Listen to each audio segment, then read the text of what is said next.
R. Hello and welcome to the Iona Athletics Spotlight interview. I'm your host, Ian Sachs, and proud to welcome back to the WICR airwaves, Jonathan Stanko. It is good to be back, Ian. Thank you for having me. I got the text late last night around 10 p.m., and I was like, what does Ian Sachs text me for at 10 p.m. on a Thursday night? I'm watching football, getting ready to go to bed, and he's like, yo, you want to do an interview? And I was like, yes, sir. I'm very happy to be back. Very, very happy to be back. Well, John, I couldn't have thought of a better way to start off the new year. I started this show up last year, and the return of it this year couldn't be better marked by the return of John Stanko, both to Iona and to WICR.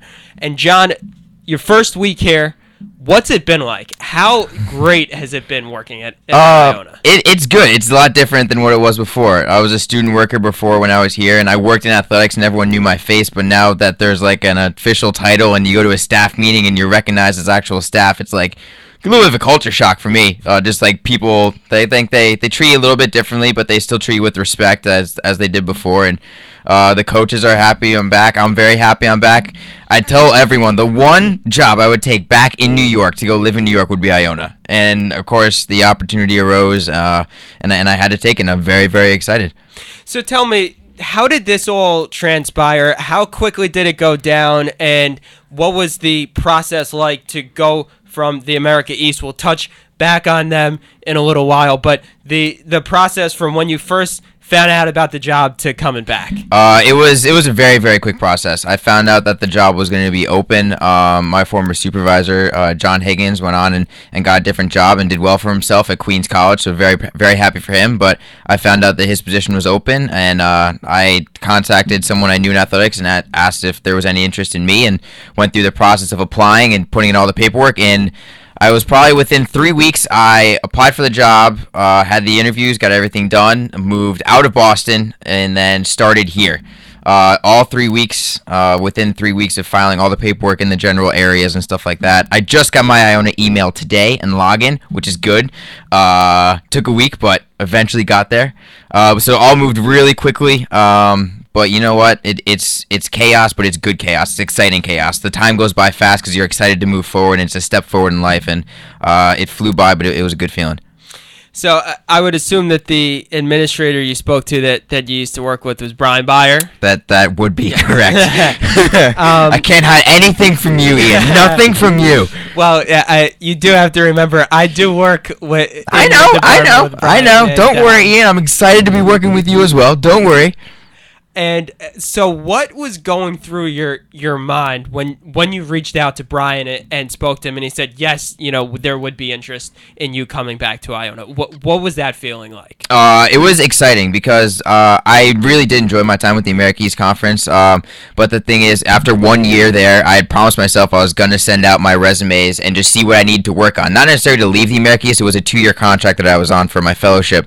But not necessarily to leave, just to see what I can improve on in myself. It was a promise I made to myself when I first got hired there, and it timed up perfectly with that. So the America East staff knew that I was just sending resumes out, not necessarily looking to leave, but just they knew of the situation, and so it was very easy to tell them, saying, hey, this situation arose, just FYI, stuff like that.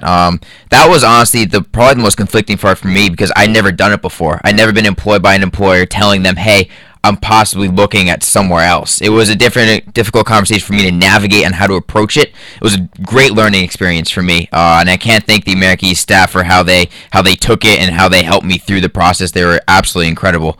So that's a lesson that I think everyone eventually has to learn. And there's no non-awkward way to do it the first time. That is what I learned. You just got to embrace the awkwardness the first time. You got to bring it up. But it was very exciting to hear that the option was open, and I loved what John Higgins did here. I loved working for John and Brian, and now being able to be here full-time staff. It's a great feeling, and I'm really excited to be moving forward. What was going through your mind Monday morning this week? You walk through the doors that you dedicated so much of your time when you were an undergraduate student, and saying, now I'm working here, now I'm going to get paid, I'm on the staff, this is an official job now. What I thought is hard work pays off. I put in 4 hard years in athletics, and I gave my sweat and blood into working as a student worker there, doing everything Brian and John needed, going to every sporting event that I could. And it was at that moment when you realize, you know what, you make a reputation for yourself, and the world of college athletics, I've realized, is really small. Everyone knows each other. Everyone contacts with each other. SIDs know other SIDs, and they talk. And I'm glad that my hard work left a good reputation here, that people were comfortable with the idea of me coming back. Brian was comfortable with the idea of me coming back. Rick Cole was comfortable with me coming back. That's what went through my head. I was like, wow, I put in 4 years. Everyone tells you to work hard and make a good reputation for yourself, but I saw it. It manifested, and it gave me this opportunity. That was went through my head. And also, I didn't have the keys yet, and I was the first one in the office, so I was just sitting outside my office going, I don't have keys yet, and I had to wait for Rick Cole to get in to let me in. So that was a little bit awkward. That was the other thought going through my head. Well, it's definitely good to have you back. Now, John, transitioning, what are some of the responsibilities that now you're going to have as, say, the number 2 guy in sports information? Well, as you know, you worked with John Higgins as well. Going to have oversight on some sports and all their media communications, press releases and stuff like that, game stories, recaps. Going to work a lot with some video and some social media, try and get more videos and social media stuff out there and stuff like that, and just trying to advance the athletic department. That's really the goal. You want to keep on improving every way that you possibly can, and I'm hoping that that my experience and my youth and the knowledge that I have can add to what athletics has. What are some teams specifically that you're going to be working with? I know the sports information department, everybody works with every team, but as you mentioned, there are some that you're going to specifically be working with. What are some of those? Well, honestly, the only one I know right now for sure is women's basketball, because there's some flux right now in the athletic department with some other positions that still need to be filled. And Brian and I have talked, and we're gonna once all those positions are filled and we know who's gonna fill those positions, we're gonna sit down, have a conversation, and be like, all right, these are your sports, these are your sports, these are your sports. So honestly, right now it's a little bit of flux. It's like, all right, I'll do this game recap, you do this game recap. Still learning a lot from Brian in terms of like the way the Iona formats all their stories and how they prefer it. So right now it's a little bit in flux, but the one sport I know I will be covering is women's basketball, and I am aiding in every other sport that I possibly can right now. John, your senior year, you were the play-by-play guy for the women's basketball. Year before, you were the color commentator. What's it now like being their sports information director, and how has that transition been like? It's good. I'm hoping I'm going to get some broadcasting opportunities this year with the job. I don't know with my time management and stuff like that. I need to learn myself if I could do that. I need to see if it'd be okay with everyone else. But for me, it's just exciting being back working hands-on with basketball. I'm going to be making the game notes, going to be looking up at all the teams. And even if I'm not necessarily going to be broadcasting games, I'm going to be preparing like I am, because you have to look up all those stats anyway. And that was a great part of the game for me, or broadcasting, that I loved, was prepping, understanding what players to look for, what trends to look for, and stuff like that. That's something that when you love broadcasting, you love the prep work, because you know more time goes into the prep work than the actual game. So I'm really excited for that, to just be working with basketball again, be working with the coaches hands-on, be communicating with them every day. It's one of my favorite parts of broadcasting when I was broadcasting here, and now going to be doing it a little bit more from the administrative side. Broadcasting preparation is definitely the key to a good broadcast. Ian Sachs here, sitting down with Jonathan Stanko. First week back here at Iona, and John, you were working at the America East Conference. You were there for a year. Tell me a little bit about what you were doing there. My title was Communications Fellow. I aided a lot in terms of video, social media, and then also in terms of covering some sports. I covered men's and women's cross country, swimming and diving, track and field, all the super fun sports. But it was what I did there, what I learned a lot there. I probably learned the most in terms of graphically, how to create infographics and stuff like that for social media, because the social media, Jared Hager, who runs the social media at the Americas, does an unbelievable job. I mean, I talked to a reporter yesterday who just was coming here to interview an Iona player, and he mentions, like, where do you work before? I was like, I worked for the Americas. The first line out of the reporter's mouth was, oh, their Twitter is phenomenal. Whoever writes it does a great job. And I texted Jared. I was like, dude, just FYI, a random reporter here in New Rochelle, New York, who follows Long Island sports, knows how good the Americas Twitter is. So I learned a lot about that, a lot about the analytics that go into that and stuff like that. And I also want to thank Sean Tainch of the Americans because he helped me a ton with my writing skills in terms of how to formulate stories properly, how to check for details and stuff like that, because that's something I definitely struggled with in the beginning. And then Aaron Iwashkiewicz helped me making graphics and making videos and stuff like that. We actually were nominated for a College Sports Media Award for our AU report. We were in the Final Five going up against like the Big Ten Network, the Texas Longhorn Network for our news program. And she taught me a ton about that stuff. So I learned a lot about the media of college athletics from the conference side. So I knew going in kind of sort of what they needed because I worked here at Iona under John and Brian. I had a general idea. But now coming back to a school, I know exactly what the conference needs in order to succeed better. So I think that gives me good hindsight here in order to help the MAC conference out. So what's the one skill that you think that you picked up working at the America East that's going to help you the most coming back to Iona? That is a tough question, Ian Sachs. That is a tough question. What's the one skill I learned? The one skill I learned. Honestly, this is gonna sound so cliche, but I think time management is absolutely enormous. I think once I learned how long tasks took, I was able to manage my time better because the first time I did a task for the America East, it would either take me much longer than I thought, or it would take me much less time than I thought. And then learning from that, you learn how long it takes you certain other things. You learn your working style. People learn it as well. And so that helps you as you go forward, timing things out so you're not working too many late hours and stuff like that. But also, I think another skill you got to learn is selflessness. That's something that there's no such thing for me as a 9-to-5 job anymore. There's no such thing. You should always be thinking about work. That may sound really boring, but if you love what you do, it's always in the back of your head. And if you're ever working with social media, there's no off days ever. There's no off time ever. If something magical happens at 11 p.m. when you're, for instance, Stony Brook University, they were playing Washington last basketball season, who was ranked nationally at the time, and they beat him. The game ended at 11:30. If something magical can happen, then there's no off hours. So you gotta be selfless, and time management were probably the two big things that I learned. Yeah, you mentioned Albany basketball, and I remember talking to you during last basketball season. We were talking about the differences between the MAC basketball and America East basketball. Mm-hmm. Just touch a little bit on what the differences are that you saw, which style of play you prefer, and whether you're glad to be back and spending your winters watching the MAC. That's a good question. I'd say the MAC is a lot more open flow in terms of like the offense. Is a lot more fast paced. I'd say there are some teams in the America East who are pretty fast paced. New Hampshire was pretty fast paced, and they like to shoot the three, much like Iona. But Iona, I still think, moves at a quicker tempo. In particular, with the America East, there's some dominant big men that I don't necessarily think the MAC has as dominant as the America East. Jamil Warney from Stony Brook is a double machine. He's back-to-back player of the year, I believe, a defensive player of the year last year. Unbelievable player, and I mean, he was absolutely phenomenal to watch. Ethan O'Day from Vermont's a great big man as well, who could shoot the jumper outside really well. So I'd say the big men in the America East are a little bit more prominent. The MAC offensive style, or I should just say the MAC game's a little bit more open.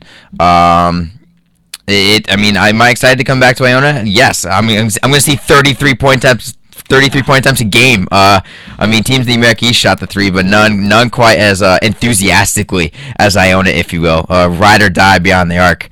But the America East basketball this year, I don't know if you know the story of Peter Hooley from Albany. With their championship. Do you know that story? It sounds familiar, but do tell. So Peter Hooley was a shooting guard for the University of Albany, and his mom had cancer. And he's from Australia, so he's living far away. His mom has cancer, and unfortunately, his mom passed away in the season. It was a really sad thing. The team had to continue on, but he went down to Australia. The team was very supportive. They were raising money for him and his family for cancer research. It was a great story about people coming together. He comes back midway through the season, doesn't start right away, but it comes down to the championship game. Albany, which is what Peter Hooley's on, and Stony Brook, and it's an unbelievable thing. Albany, down in the final seconds, misses a running layup, bounces off the rim, falls in the hands of Peter Hooley beyond the arc, shoots it for three, and hits it. The kid who lost his mom hits the game-winning three to send his team into the NCAA tournament again, back-to-back years. It was an unbelievable moment, and the game was played at Albany's home gym. So the crowd rushes the court. And it was just an unbelievable moment. I'm watching it on the bus on my iPad going, oh my God, this actually happened. And that's another moment where social media, you got to be ready on a dime, because that thing took off. There were over 500 retweets on a graphic that was made by the America East. ESPN picked it up and stuff like that. He was the moment of the month for ESPN that month. It's unbelievable story. I would encourage anyone to go look up the video highlights. It's phenomenal basketball because it's just a great play and it's a buzzer beater in a conference championship. You can't get much more exciting than that. But then the backstory and the context of it just makes it an absolutely magical moment. That's amazing. Wow. So there you go. Fun little mid-major basketball story for you that you should go look up. Wow. I don't know whether my next question will even come close to that. It's all right. Fire away, Ian Sachs. Fire away. I'm excited. I'm excited to be behind the mic. It's been a while. It has been. That was another thing. I had the idea. I said, you know what, Stanko's back. I have to get him on the air at some point. And I said, you know what, why not do it the first one? He's back already. Let's get him on. But, John, what's one vision that you have for working in the athletics department this year? What's one thing that you really want to make your own and either improve upon, start up, do something? I think I would love to improve kind of the video, not necessarily improve. Iona does a good job, but just improve the video aspect of Iona athletics and the social media aspect. I think creating more graphics, getting more Twitter video out there. We just got Snappy TV, which allows you to create in-game highlights, which is phenomenal. Brian Byer's been playing with that during games, so like be clipping goals of Iona goals, and it's on Twitter, it's on the web within 30 seconds of the goal going in. It's great. It's something that once we perfect, it's going to be phenomenal during basketball season, because we're just going to have running highlights throughout the game of big moments and big stuff like that. So that's going to be great, and that's going to be a huge improvement. And then building on that, creating more graphics, getting more fan interaction on social media. More fan interaction on social media, more people follow you, more people come to games. So like, hey, cool things happen at the game, stuff like that. Behind the scenes stuff, taking photos of the locker room. Fans can't see that every day. We get spoiled because we've seen that before. We've seen team huddles. But if you take a photo or take a video of that and then you put it on social media, it's like, oh, that's what a team huddle's like. That's what coaches says before pregame. Something like that the fans don't necessarily see every day. It clicks in their head saying, this is really special. And then they follow you, and then you get more fans at the game. Well, you definitely have a vision there. John, almost out of time here. Never out of time, Ian Sachs. We're never out of time. Well, that's why we'll just have to do this again another week. But basketball season, not that far away. It's amazing. It's 90 degrees out, and yet basketball is going to be starting up here. Practice is just probably about a month away, and then actual games about just over 2 months away. But, John, what do you think you're going to be thinking the first basketball game this year at home? Teams are out on the court warming up, ball goes up, and they're off. What are you going to be thinking about it, and what memory are you going to be reflecting upon from your time as a student? That's a great question about the memory reflecting. Well, I'll start with the first one. What I'm going to be thinking is, please let nothing go wrong. Please let nothing go wrong. That's what I'm going to be thinking. Please let nothing go wrong. Because, like, as you know, there's always almost something that goes wrong in a basketball game. So whether or not you can cover it up so no one else sees. That's really what goes on behind the scenes. There's always some sort of chaos, and you just got to manage it well enough so it doesn't create havoc during the actual game, if possible. But reflecting back on oh, man, that's a great question. And the game that sticks out to me was the first one I remember doing with Steve Colzo. We were setting up our video equipment, and the game went into overtime versus St. Joe's, I believe it was. And the thing is, the up-top camera that we were filming the game on got unhooked, so we didn't have a video feed because the crowd was so loud and stomping that the wire became just unhooked. It was it just happened. And so me and Steve are freaking out, looking at the TriCaster, going, there's no video feed. There's 5 seconds left in this game in regulation. The game is tied. We can't do anything. And the thing is, that game, we didn't have enough student workers, so my dad is there typing on the keyboard the score. And this is the first time he's seen me freak out in a position where like I kind of work. I was like freaking out doing all this troubleshooting, and he's just staring at me going, I was like, Dad, you need to focus on the game against the score. I was telling my dad, like, don't focus on the game, do your job. And so I remember like we had to like makeshift a camera, so it was filming courtside while we were fixing the top camera up top, and eventually we got it started for overtime. But just that whole chaotic moment of me and Steve working through the troubleshooting, fixing the camera, my dad being like, "What is going on? What are you doing?" And I'm just don't focus on me, do your job. That was the first moment that stuck out to me. And I remember after that game going, "Wow, that was chaotic, but that was a lot of fun at the same time." So that's probably what I'll be reflecting back on. Well, hopefully we won't have any. Yeah, let's not have any cameras come out during an overtime game to start the year. Please, pretty please, no. If we meet that one goal, I think we can handle That's right. just about anything else. Well, John, thank you so much for coming on. This is definitely not the last time we're going to be having you on. John, you're always welcome in these doors.